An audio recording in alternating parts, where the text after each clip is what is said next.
বন্ধুরা, অ্যাস্ট্রোলজির মাধ্যমে সমাধান চ্যানেলে আজকের আলোচনা শনির দশা, মহাদশা, অন্তদশা, সাড়ে সাতি, ঢাইয়া থেকে বাঁচার সহজ উপায়।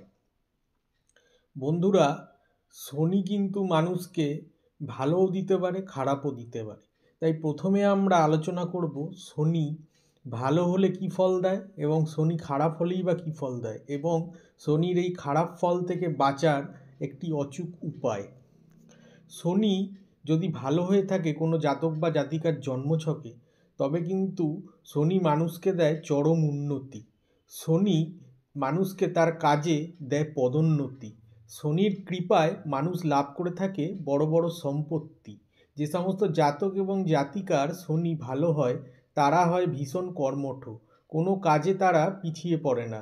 বিভিন্ন ধরনের খনির কাজ, যেমন বন্ধুরা সোনা, লোহা, তামা, হিরে, কয়লা, এগুলি সব কিছুতেই শনি কাজ, শনিদেবের কৃপায় মানুষ একাধিক বাড়ি এবং ফ্ল্যাট তৈরি করে থাকে, মানুষ করে থাকে একাধিক উন্নতি। এছাড়াও বন্ধুরা গ্যাসের ডিলারশিপ, লোহার ব্যবসা, পেট্রোল পাম্পের ব্যবসা, এগুলো সমস্ত কিন্তু শনির ব্যবসা। এইগুলো করে কিন্তু মানুষ চরম উন্নতি লাভ করে থাকে, যদি জন্মছকে মানুষের শনি ভালো হয়ে থাকে।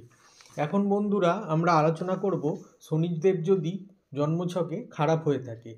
শনি যদি জন্মছকে খারাপ হয়ে থাকে তাহলে কিন্তু মানুষের মধ্যে দেখা যাবে প্রচণ্ড অলসতা।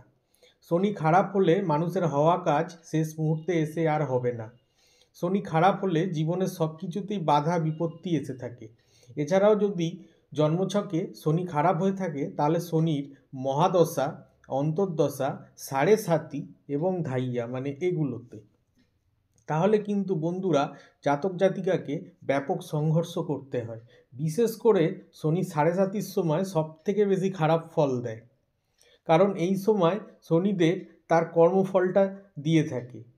রাজা বিক্রমাদিত্য এবং রাজা হরিশ্চন্দ্র কিন্তু শনির সাড়ে সাতির মধ্যে পড়ে রাজপাট হারিয়ে পথের ভিখারি হয়েছিলেন। শনির খারাপ প্রকোপের ফলে কিন্তু রাজা বিক্রমাদিত্যের কিন্তু অঙ্গহানিও হয়েছিল। এছাড়া বন্ধুরা শনি যদি খারাপ হয়ে থাকে তাহলে কিন্তু দেখা যায় পায়ে আঘাত, শরীরের জয়েন্টগুলোতে আঘাত বা ব্যথা বেদনা, হাড়ের সমস্যা প্রভৃতি কিন্তু শনি খারাপ হলে দিতে পারে। এই সমস্ত কিছু থেকে বাঁচতে এবার তাহলে আমাদের কি করতে হবে? এই সমস্ত কিছু থেকে বাঁচতে আমাদের কিন্তু বন্ধুরা মা দক্ষিণাকালীর শরণাপন্ন হতে হবে। মা দক্ষিণাকালী কিন্তু পারে এই সমস্ত কিছু থেকে বাঁচতে। এবার আসি বন্ধুরা, মা দক্ষিণাকালীর বীজ মন্ত্রটি পাঠ করতে হবে প্রতিদিন, তবেই কিন্তু বন্ধুরা মানুষ বাঁচতে পারবে শনির খারাপ প্রকোপ থেকে। ওং ক্রিং কালিকাই নমঃ, ওং ক্রিং কালিকাই নমঃ, এই মন্ত্রটি চান করে এসে প্রতিদিন 108 বার পাঠ করলে পাওয়া যেতে পারে শনির খারাপ ফলের থেকে মুক্তি। ধন্যবাদ বন্ধুরা, আপনারা আমার চ্যানেলটা শেয়ার এবং লাইক এবং সাবস্ক্রাইব করবেন। আজ এই অবধি থাক, ধন্যবাদ।